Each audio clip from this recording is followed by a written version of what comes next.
امیر المومنین خلیفۃ المسلمین داماد مصطفیٰ صلی اللہ علیہ وسلم حضرت سیدنا عثمان غنی رضی اللہ تعالیٰ عنہ کی حیات مبارکہ کے حوالے سے چند باتیں آج گفتگو کا عنوان ہے۔ نبی کریم صلی اللہ تعالیٰ علیہ وسلم نے حدیبیہ کے موقع پر 9 ہجری میں عمرے کا ارادہ فرمایا تھا، اور حضور صلی اللہ تعالیٰ علیہ وسلم اپنے کئی سو صحابہ کے ساتھ احرام باندھ کر مقام حدیبیہ پر پہنچ گئے۔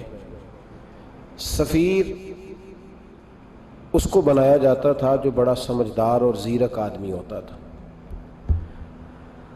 نبی پاک صلی اللہ علیہ وسلم نے اس موقع پر جس کو اپنا سفیر بنا کے بھیجا وہ حضرت سیدنا عثمان غنی رضی اللہ تعالیٰ عنہ۔ حضور نے انہیں سفیر بنا کر کے مکہ مکرمہ میں بھیج دیا، اور 2 ٹارگٹ دیے اپنے سفیر کو، 2 باتیں فرمائیں۔ فرمایا ایک تو جا کے مکے والوں کو بتاؤ کہ ہم جنگ کرنے نہیں آئے، اللہ کے گھر کا دیدار کرنے آئے، اور بڑے پرامن طریقے سے ہم طواف کریں گے، سعی کریں گے، عمرہ کریں گے، لوٹ جائیں گے۔ یہ ہمارا واحد ایجنڈا ہے، اس کے علاوہ کوئی پروگرام نہیں ہے۔ اور دوسرا انہیں یہ بتاؤ ان لوگوں کو جو ایک زمانے سے مکہ مکرمہ میں کفار مکہ کے ظلم سہ رہے ہیں، ہمارے وہ غلام جو یہاں بڑی تکلیف میں ہیں، ان کو یہ خبر دے دو، عثمان انہیں میرا پیغام دے دینا کہ اب تمہاری مشکلات کے دن تھوڑے رہ گئے، اب بڑی جلدی اللہ تبارک و تعالی دین اسلام کو فتح عطا فرما دے گا۔ حضرت عثمان غنی تشریف لے گئے۔ جب حضرت عثمان غنی وہاں پہنچے تو کفار نے آپ کو روک لیا۔ انہوں نے کہا کہ آپ رکیے، دیر ہو گئی۔ ادھر ابو سفیان نے حضرت عثمان غنی رضی اللہ تعالیٰ عنہ کو یہ کہا کہ ہم نبی پاک صلی اللہ علیہ وسلم کو اور ان کے صحابہ کو عمرہ نہیں کرنے دیں گے، آپ اگر چاہیں تو وہ سامنے بیت اللہ شریف ہے، طواف کریں، آب زمزم پئیں، حجر اسود پہ جائیں، مقام ابراہیم پہ جائیں، صفا مروہ کریں، آپ چاہیں تو کر لیں۔ تو حضرت عثمان غنی رضی اللہ تعالیٰ عنہ فرمانے لگے میں تڑپ رہا ہوں کعبے کے طواف کے لیے، لیکن میں بیت اللہ کا طواف اسی وقت کروں گا جب آگے آگے مجھے میرے مصطفیٰ کریم نظر آئیں گے صلی اللہ تعالیٰ علیہ وسلم۔ لوگ آج پوچھتے ہیں کہ بغیر مدینہ شریف جائے حج مکمل نہیں ہوتا۔ میں نے کہا مدینہ شریف کے بغیر حج ہو جاتا ہے، پر مدینے والے کے بغیر نہیں ہوتا، اس لیے کہ حضور نے فرمایا صحیح مسلم میں خذوا عنی مناسککم، حج کے طریقے مجھ سے سیکھو۔ اللہ نے تو کہہ دیا حج کرو، تفصیل تو بتائی نہیں، تو اب آپ کو حضور سے سیکھنا پڑے گا۔ مدینے کے بغیر تو شاید حج ہو جائے، پر مدینے والے کے بغیر حج نہیں ہوتا۔ حضرت عثمان غنی رضی اللہ تعالیٰ عنہ آنے لگے میں طواف ضرور کروں گا، پر اس وقت کروں گا جب مجھے حضور آگے آگے نظر آئیں گے۔ ادھر ایک شخص نے حضور کی بارگاہ میں بھی کہا، اپنوں کا نہ پتہ ہوتا ہے، دل بدست آور کے حج اکبر است۔ جو دل ہوتے ہیں نا، دل کو دل سے راہ ہوتی ہے۔ یہ کئی دفعہ جسم علیحدہ علیحدہ ہوتے ہیں، پر یہ اکٹھے دھڑک رہے ہوتے ہیں، تو دل کو راہ ہوتی ہے۔ عرض کی یا رسول اللہ صلی اللہ علیہ وسلم، عثمان غنی تو طواف کر رہے ہوں گے، صفا مروہ میں ہوں گے، بڑی موج ہوگی، آب زمزم کھول کے پی رہے ہوں گے۔ حضور نے سامنے والے کا چہرہ غور سے دیکھا، فرمایا عثمان کو تم زیادہ جانتے ہو کہ میں زیادہ جانتا ہوں؟ یا رسول اللہ آپ ہی زیادہ جانتے ہیں۔ فرمایا پھر فکر نہ کرو، عثمان میرے بغیر طواف نہیں کرے گا۔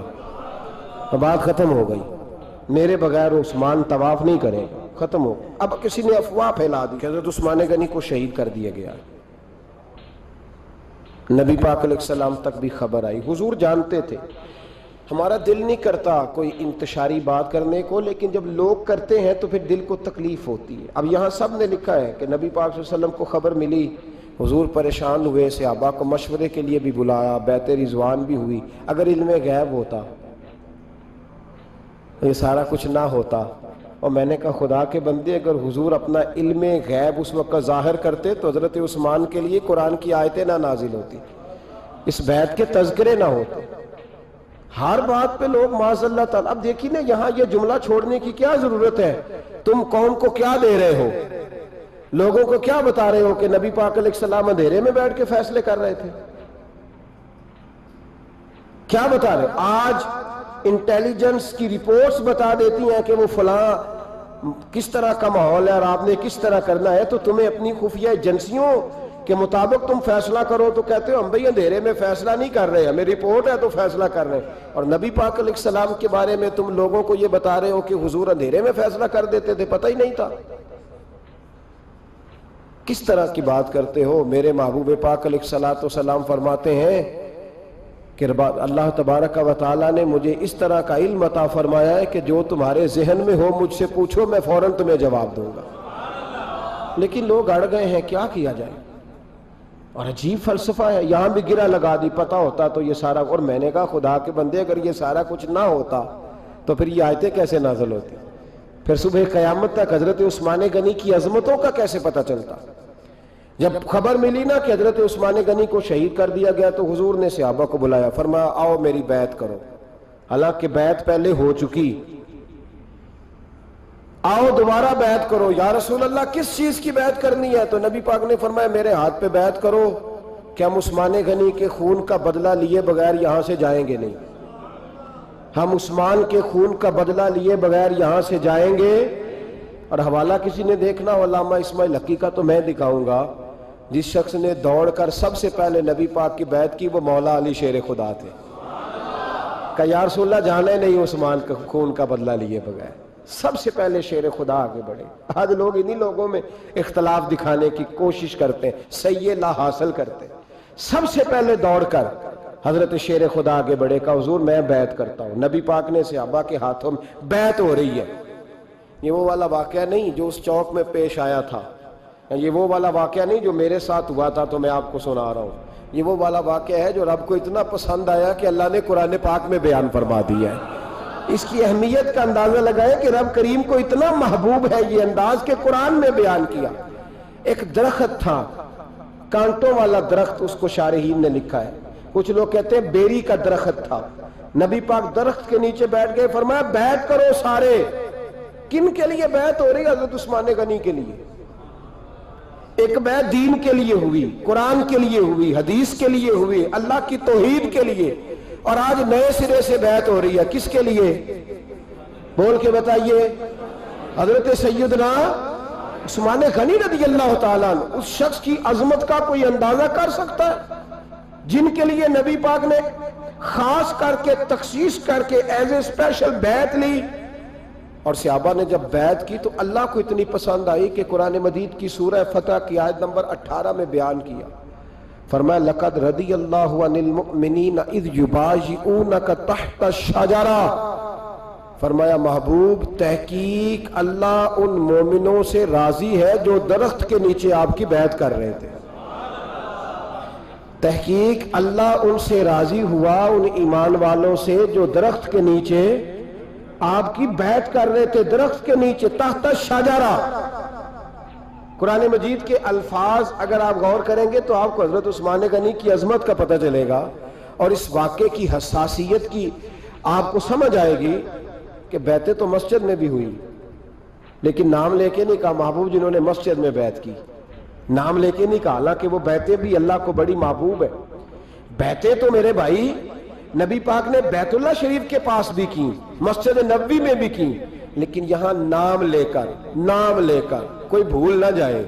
کسی نے کہہ دینا تھا کوئی اور بیعت تھی جی، لوگ شرح کر رہے ہیں نا مرضی، وہ تو کسی اور کی بیعت. نام لے کے کہا محبوب تحت الشجرہ. وہ جو درخت کے نیچے بیعت ہوئی، وہ جو بیعت درخت کے نیچے ہوئی اور جنہوں نے بیعت کی لقد رضی اللہ عن المؤمنین. تحقیق اللہ ان مومنوں سے راضی ہو گیا. اللہ ان مومنوں سے. صحیح بخاری صحیح مسلم میں صحابہ نے پوچھا یا رسول اللہ اللہ کس طرح راضی ہوا ہے؟ فرمایا آج جس نے میرے ہاتھ پہ بیعت کی ہے رب کریم نے وعدہ کر لیا سب کو جنت عطا فرمائے گا. جنتی ہو گئے سارے. حضرت عثمان غنی رضی اللہ تعالیٰ عنہ کی یہ عظمت، یہ شان قرآن پاک نے بیان کر دی کہ حضرت عثمان کے نام پر صحابہ جمع ہوئے تو اللہ تبارک و تعالیٰ نے اس واقعے کا ذکر قرآن مجید میں فرما دیا۔ میرے عزیز دوستو، حضرت عثمان غنی کو اللہ نے بڑی شان عطا فرمائی، بڑا مرتبہ دیا، بڑے حسین و جمیل، بڑے خوبصورت آدمی تھے۔ دیکھو نا کیا شان ہے حضرت عثمان ذی النورین۔ یہ ذی النورین کا کیا معنی ہے؟ دو نور کون ہیں؟ حضور کی دو صاحبزادیاں۔ اعلیٰ حضرت فرماتے ہیں نور کی سرکار سے پایا دوشالہ نور کا، نور کی سرکار سے پایا دوشالہ نور کا، ہو مبارک تجھ کو ذی النورین جوڑا نور کا۔ دو نوروں والے حضرت عثمان غنی۔ ایک بیٹی کا نکاح کیا، وہ وصال کر گئی تو محبوب نے دوسری بیٹی کا بھی نکاح کر دیا۔ یہ جو بیچارے پراپوگنڈے والے ہوتے ہیں نا، یہ پہلے دن سے صرف پراپوگنڈے میں ہی ہے، یہ نہ محب بن سکے نہ محبوب بن سکے۔ ان کا نہ کوئی اپنا ہوا نہ انہیں کسی نے اپنایا، یہ پراپوگنڈے والے ہی ہیں، ساری زندگی چیم گوئیاں، کانوں میں باتیں، اپنا اپنا مزاج ہے نا جی، جس کے حصے میں جو ڈیوٹی آئی۔ کچھ لوگ وہاں بھی منافقین چیم گوئیاں کرنے لگے، دوسری بیٹی بھی دے دی، دوسری بیٹی بھی دے دی، دوسری بیٹی بھی دے دی۔ محبوب کے کانوں تک آواز گئی، فرمایا زیادہ باتیں نہ کرو، میری 40 بھی ہوتی۔ وہ ختم ہو گئی بات، تم 2-3 کی بات کرتے ہو۔ حدیث مبارکہ کے لفظ ہیں، نبی پاک نے فرمایا میری 40 بھی ہوتی، ایک کے بعد دوسری انتقال کرتی رہتی، میں ساری عثمان کو دے دیتا۔ حد ہو گئی بھئی، اتنا بڑا مرتبہ، چیم گوئیاں نہ کرو، دوسری بھی دے دی، میری 40 بھی ہوتی۔ اس حدیث کا ترجمہ یہ ہے کہ محبوب فرماتے ہیں کہ مجھے عثمان پر اعتبار ہی بڑا ہے، مجھے عثمان پیارا ہی بڑا ہے، عثمان غنی کی عظمت ہی بڑی ہے۔ فرمایا میری 40 بھی ہوتی تو میں ساری یکے بعد دیگر حضرت اسامہ بن زید رضی اللہ تعالیٰ عنہ فرماتے ہیں نبی پاک نے اپنی صاحبزادی حضرت رقیہ رضی اللہ تعالیٰ عنہ کا نکاح حضرت عثمان غنی کے ساتھ کیا تو دونوں میاں بیوی پیارے بڑے تھے، حسین و جمیل بڑے۔ حضرت عثمان بڑے نفیس آدمی تھے، بڑی نفاست تھی، کپڑا سادہ پہنتے تھے، لیکن لوگ کہتے ہیں کبھی ہم نے ان کے کپڑوں پہ دھبا نہیں دیکھا، چہرے پر اتنا سا گرد کا نشان نہیں دیکھا۔ ہمارے ملک میں سب سے زیادہ خرچہ میک اپ کا آتا ہے، پتہ ہے آپ کو جی؟ اب اگلی جو بات کرنی ہے اس پہ اپنے آپ کو وقت کتنا دیتے ہو، سجنے میں، سورنے میں، تیار ہونے میں کتنا وقت لگاتے ہو؟ فرمانے لگے حضرت عثمان غنی اتنا تو ٹائم ہی نہیں ہے کہ اپنے آپ کو دیا جائے۔ تو قبر اتنے پیارے کیسے لگتے ہو؟ فرمانے لگے اپنی وجہ سے نہیں لگتا، حضور کی وجہ سے پیارا لگتا۔ کب وہ کس طرح؟ فرمانے لگے نبی پاک صلی اللہ علیہ وسلم نے ہمیں وضو دیا ہے، فرمایا ایک دفعہ وضو کر کے آئینے کے سامنے کھڑا ہوتا ہوں، یوں لگتا ہے اللہ نے میرے چہرے کو پہلے سے زیادہ نور عطا کر دیا ہے۔ دیکھیں نا باقی جسم چھپا ہوا ہے اور جو ظاہر ہے اس پر وضو کا حکم ہے۔ ہاتھ ظاہر ہے تو وضو کر لو، پیر پردے سے باہر ہے تو ان کو دھو لو وضو میں، چہرہ پردے سے کپڑوں سے باہر ہے تو اس کو وضو میں۔ تو عثمان غنی فرماتے 5 وضو تو میں تازہ کرتا ہوں، پچھلا ہو بھی تو نئی نماز تازے وضو سے پڑھتا ہوں۔ اور فرماتے اگر میرا قرآن مجید کھولنے کا ارادہ بن جائے تو پھر وضو 6 بھی ہو جاتے ہیں، اور تہجد کے وقت اٹھوں تو 7 بھی ہو جاتے ہیں۔ فرماتے ہیں علیحدہ سے درود پاک پڑھنے بیٹھوں تو پھر 10-11 وضو بھی ہو جاتے ہیں۔ میں وضو کرتا رہتا ہوں تو اللہ تازگی عطا کر دیتا ہے۔ حضرت اسامہ بن زید حضور کے غلام زادے ہیں، فرماتے ہیں میں چھوٹا سا تھا تو نبی پاک کے گھر میں گوشت پکا تو سرکار کو 4 بیٹیوں سے بڑا پیار تھا، حضرت فاطمہ سے زیادہ ہے لیکن 4 بیٹیوں سے بڑی محبت تھی۔ حضرت رقیہ اور جناب عثمان غنی کے گھر میں اسامہ بن زید کہتے ہیں حضور نے مجھے سالن دینے بھیجا، میں چھوٹا سا تھا اور ابھی پردے کی آیتیں بھی نہیں آئی تھی، حکم بھی نہیں آیا تھا، کہتے ہیں میں سالن دینے گیا، واپس آیا تو میں نے ان دونوں کو بیٹھے دیکھا تو میں نے اتنے حسین میاں بیوی کبھی دیکھے نہیں تھے، اور میری طبیعت کھل اٹھی۔ فرماتے ہیں جب واپس آیا نا سرکار نے میرا چہرہ دیکھا، میں نے تو بات کرنی نہیں تھی، حضور نے چھیڑ دی۔ فرمایا میری بیٹی اور داماد کو دیکھ کے آئے ہو؟ یا رسول اللہ دیکھ آیا ہوں۔ فرمایا ایسا حسین جوڑا دنیا میں کبھی دیکھا ہے؟ کہا یا رسول اللہ اللہ کی عزت کی قسم کبھی دیکھا ہی نہیں۔ یہ ظاہری حسن اللہ نے حضرت سیدنا عثمان غنی رضی اللہ تعالیٰ عنہ کو عطا۔ ایک بات میری یاد رکھنا، حسن ظاہر کا نہیں ہوتا، حسن ظاہر کا نہیں ہوتا، ظاہر کا میک اپ ہوتا ہے، حسن ہمیشہ باطن کا ہوتا ہے۔ جن لوگوں کے اندر معصومیت ہوتی ہے ان کے چہروں پہ بھی آئی جاتی ہے. کوئی نہیں سمجھ آئی شاید آپ کو. اندر اگر بندہ کڑوا ہونا کسیلا ہو چہرہ نہیں روشن ہوتا. اس کی دلیل حدیث میں موجود ہے. نبی پاک صلی اللہ علیہ وسلم سے صحابہ نے کہا یا رسول اللہ اللہ کا ولی کون ہوتا ہے؟ فرمایا جس کا چہرہ دیکھنے سے اللہ یاد آئے. تو ولایت کا تعلق دل سے ہے چہرے سے نہیں. ولایت کا تعلق بولیے دل سے ہے, چہرے سے ولایت کا تعلق نہیں ہے. لیکن حضور نے دلیل کیا دی؟ چہرہ دیکھو تو اللہ یاد آئے. گویا محبوب نے فرمایا کہ دل اگر ولی کا ہو تو پھر اللہ تعالیٰ دل کی برکت سے چہرہ بھی نورانی عطا فرما دیتا ہے. چہرہ بھی نورانی. بہت سارے میں نے ایسے بزرگوں کو دیکھا جن کے رنگ گورے نہیں تھے پر نورانی تھے. ہمارے علامہ فیض احمد اویسی صاحب رحمۃ اللہ علیہ میرے استاد گرامی کا رنگ گورا نہیں تھا, لیکن جو بابا جی کو دیکھتا تھا فدا ہی ہو جاتا تھا. رنگ گورا نہیں تھا, گندمی تھا, لیکن کیا بات تھی چہرے کی معصومیت کی. تو یاد رکھیں حضرت عثمان غنی کے باطن میں جو حسن تھا, جو وقار تھا, وہ چہرے سے چھلکتا تھا. چند خوبیاں بڑی زیادہ تھی حضرت عثمان غنی میں, بہت زیادہ تھی چند خوبیاں. ایک بہت بڑی خوبی حضرت عثمان غنی کی جس کو نبی پاک نے بڑا چاہا, وہ تھا حضرت عثمان غنی کا سخی ہونا. مالا والے سخی نہیں ہوندے. مالا والے سخی ان کے پاس تو پیسہ وافر ہوتا ہے, کسی وقت 10,000 کا تعاون کاری دیتے ہیں کسی کے ساتھ. وہ سخی نہیں ہوتے بھائی. کسی ایک بندہ 1.5 کروڑ کی اسامی ہے تو کسی کو 20,000 کا تعاون کر دے, سخاوت تھوڑی ہے. کروڑوں روپیہ اس کے پاس پڑا ہوا ہے. مالا والے سخی, یہ میاں صاحب نے کہا ہے, مالا والے سخی نہیں ہوندے. سخیاں کل مال نہیں ہوندا. سخیاں کل مال ہے اس لیے کہ جمع کریں گے تو رہے گا نا, اور سخی جمع کرتا ہی نہیں. مالا والے سخی نہیں ہوندے. سخیاں کل مال نہیں ہوندا. ایتھے اوتھے دوویں جہانی سخی کنگال نہیں ہوندا. حضرت عثمان غنی رضی اللہ تعالیٰ عنہ فرماتے ہیں کہ جس دن حضور نے تبوک کے لیے جیش اسرا کی اعلان کیا نا, تو حضرت عثمان غنی فرماتے ہیں کہ حضرت ابو بکر صدیق تو سارا مال لے آئے تھے, جناب عمر آدھا لے آئے تھے, مولا علی شیر خدا نے جی کھول کے دیا تھا, لیکن 800 گھوڑے بما پالان کی ضرورت تھی. یعنی 800 فوجیوں کا خرچہ, اپنے لفظوں میں بات کر رہا ہوں. فوجی کا خرچہ کیا ہوتا تھا کہ فوجی کا گھوڑا بھی چاہیے, گھوڑے کے ساتھ کجاوا بھی چاہیے, تلوار بھی چاہیے, نیزہ بھی چاہیے, تیر بھی چاہیے, لوہے کی جیکٹ بھی چاہیے. حضرت عثمان غنی کہتے ہیں نبی پاک نے اعلان کرنا شروع کیا. ایک دفعہ اعلان کیا تو میں نے کہا حضور 200 فوجی کا خرچہ میرا. تو نبی پاک نے دوسری دفعہ اعلان کیا تو کوئی اٹھا ہی نہیں. جنہوں نے دینا تھا وہ تو سارا کچھ پہلے ہی دے چکے تھے, کوئی اٹھا نہیں. کہتے مجھے بڑا عجیب لگا کہ میرے مصطفیٰ اعلان کریں.